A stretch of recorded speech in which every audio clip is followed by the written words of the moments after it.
আমরা হলে থাকবো, আমরা দেখবো কে আমাদেরকে হল থেকে ভ্যাকেন্ট করে আমাদেরকে বের করে। হয় আমাদের লাশ হল থেকে বের হবে, নাহলে আমরা হলে থাকবো, দুইটা রাখতে হবে।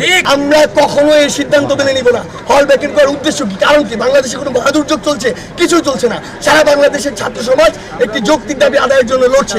এই যৌক্তিক দাবি যদি মেনে নেওয়া হয়, আমরা সাথে সাথে রাজপথ থেকে সরে যাব। তাহলে আপনি কাদের বিরুদ্ধে ডিসিশন নিচ্ছেন? সারা বাংলাদেশের ছাত্র সমাজের বিরুদ্ধে, আমাদের যৌক্তিক দাবির বিরুদ্ধে, যেটা আমরা কখনোই মেনে নিব। আমরা কখনোই এটা মেনে নিব না। কারণ এখানে হল ভ্যাকেন্ট কেন করা হচ্ছে? আমাদের এই যৌক্তিক যে আন্দোলন, সেটাকে স্থিমিত করার উদ্দেশ্যে। আমাদের আন্দোলনের উদ্দেশ্য কি?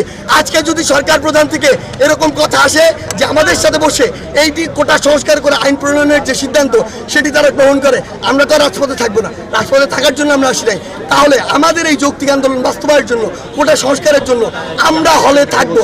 আমরা দেখবো কে আমাদেরকে হল থেকে ভ্যাকেন্ট করে আমাদেরকে বের করে। হয় আমাদের লাশ হল থেকে বের হবে, নাহলে আমরা হলে থাকবো।